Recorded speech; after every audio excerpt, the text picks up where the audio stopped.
For today's Grimm adventure, we find ourselves in Mountain View Cemetery in Altadena, California. You see, today we have a little bit of a ghost story for you, a little urban legend, if you will. And your job as the viewer is to figure out if we are lying or if we are telling the truth. One of us always tells the truth, the other one always lies. But which one?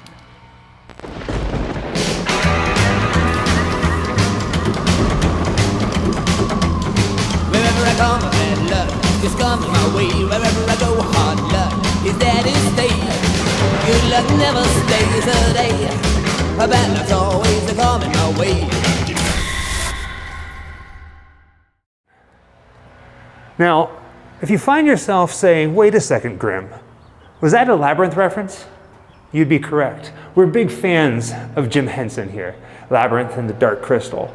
Now, when we say that it is up to you to determine if we're lying or telling the truth, we are actually referencing a TV show called Beyond Belief that was hosted by one of Jessica's favorite people.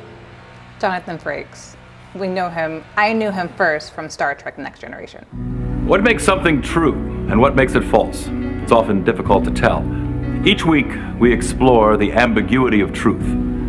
The dictionary defines ambiguity as open to multiple interpretation. And even when you factor in all of those various possibilities and look at it from all angles, it's still the same. Tonight, you will see stories that walk the border between fact and fiction. At one point, they may seem true to you, at the next moment, false. We'll tell you which is which at the end of our show. Of course, there is one thing they will all have in common: ambiguity.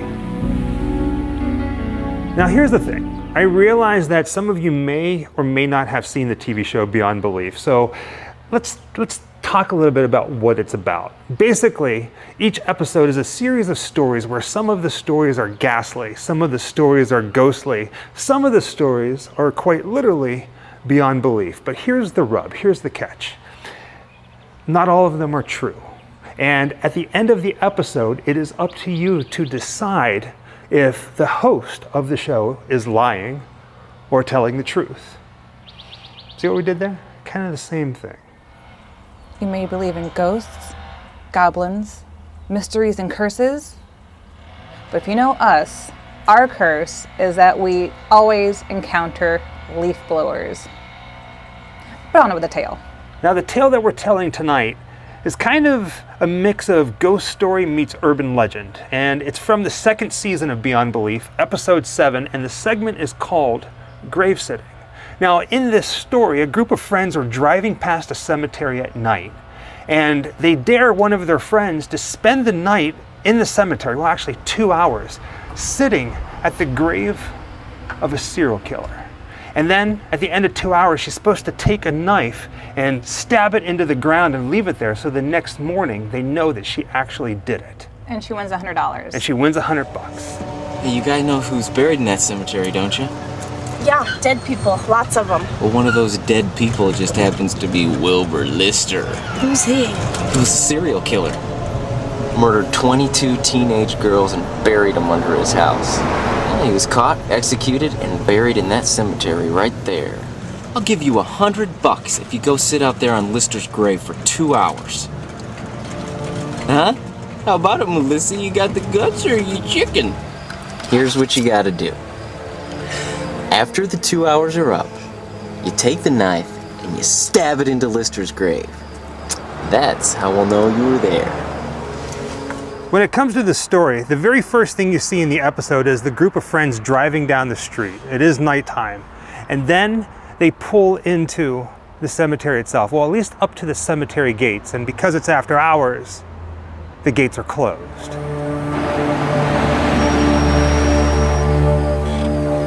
Okay, here's what you gotta do.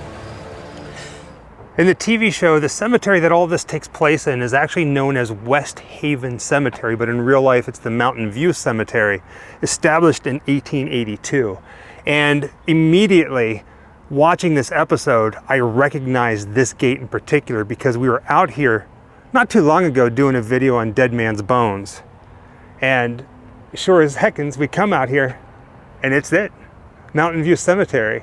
So she would have snuck in, or at least walked right in between the gates. I mean, we're here at the time that the cemetery is open, but if the gates were closed, she would have walked in right here in the center. Bye.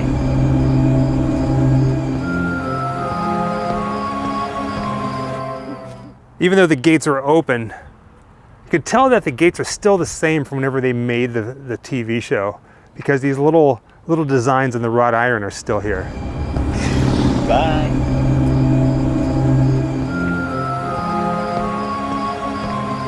Now somewhere in the back towards the old oak tree is where we're going.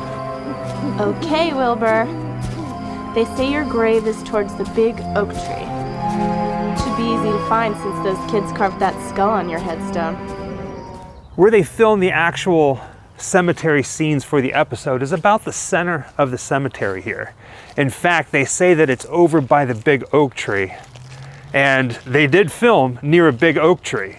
Now, pretty much all of the tombstones that you see are fake. I mean, they had these fake tombstones and real tombstones mixed together. And it took us a little bit to try to figure out which ones were real and which ones weren't.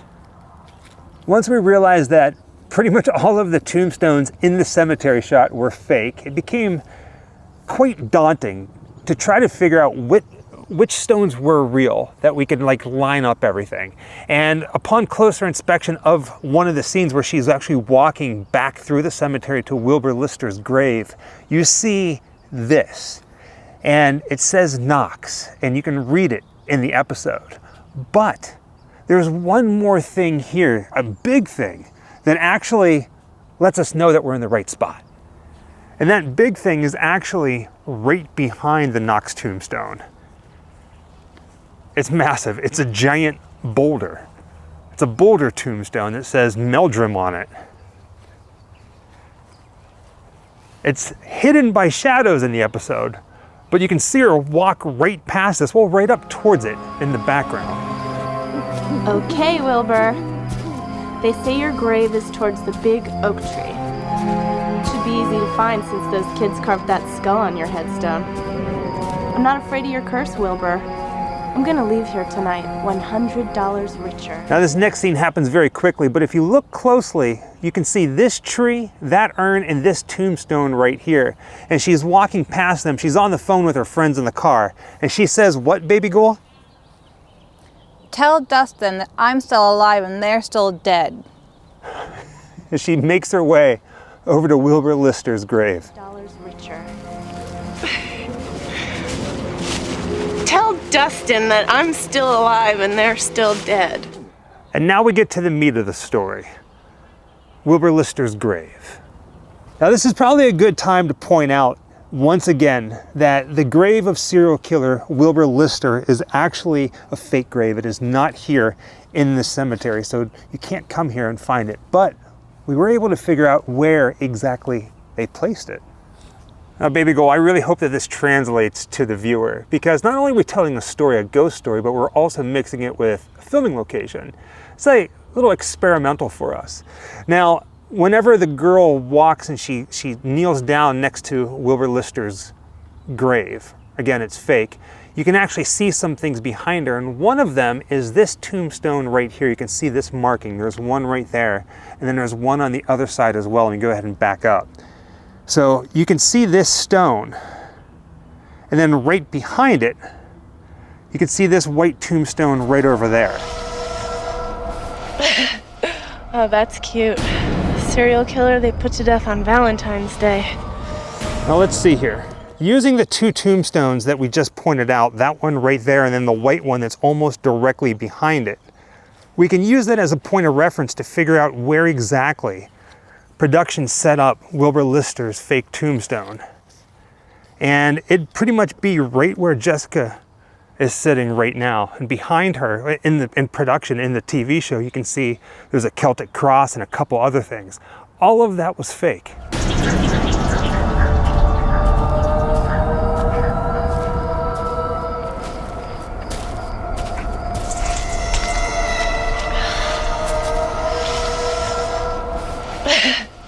Oh, that's cute. serial killer they put to death on Valentine's Day. Are you in there, Wilbur? Now here's the fun thing about this. Once we were able to pinpoint where they put the fake grave, everything else just kind of fell into place. Pretty much everything that you see behind Jessica is where they filmed this episode, aside from the cemetery gates. Now, this is where she's crouched here, she's waiting out the 2 hours, and she's kind of getting a little freaked out. But she's brave, she wants $100. But she starts hearing voices. Are they really voices? Are they ghostly voices? Are they in her head? But the voice says, "You're never going to leave here. Nobody leaves here unless I let them." Freaked out, she calls her friend and she asks, "Where's Dustin? Is Dustin playing a trick on me?" She says, "No, he's been in the car here the entire time." And she's like, "Whoa, what the heck?" So she gets freaked out and she says, "You know what? I'm done. My 2 hours are up." And before she gets up, she grabs the knife and she stabs the grave site. And she tries to get up and she can't. Something has a hold of her leg. It's holding her in place. And she falls over and she kicks and she screams. And ultimately she dies. She dies of fright. Wow, baby girl.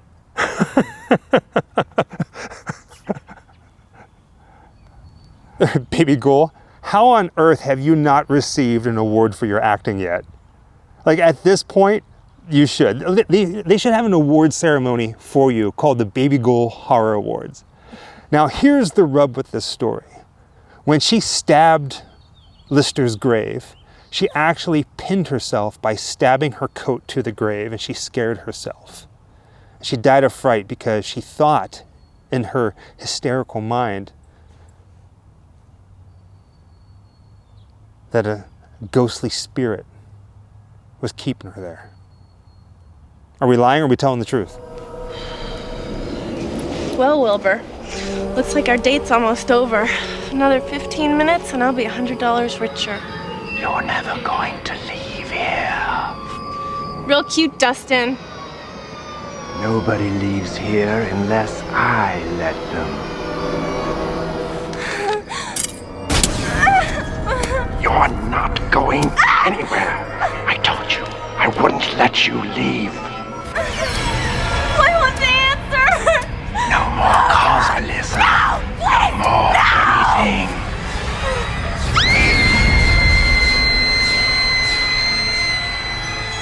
Oddly enough, I have this strange ghostly memory of hearing something like this well before I saw the show. Like it's an urban legend. It's a ghost story that's been passed around that somebody goes and they pin themselves or they die of fright in a cemetery. So the question we now ask you is this story real or is it fiction? Were we lying or telling you the truth? Or were you lying and I was telling you the truth? It's up to you to decide. Or you can go and watch Beyond Belief. Either way, thank you for joining us on this little adventure. It's kind of like a choose your own adventure kind of thing. Either way, we had fun, right? A little weekend celebration here at the Grimm family. Most people go to picnics or to movies. We go to cemeteries and reenact famous ghost stories and urban legends. Thank you for joining us. Until next time, happy Halloween. Wherever I come, bad luck is coming my way. Wherever I go, hard luck is there to stay. Good luck never stays a day. Bad luck's always coming my way.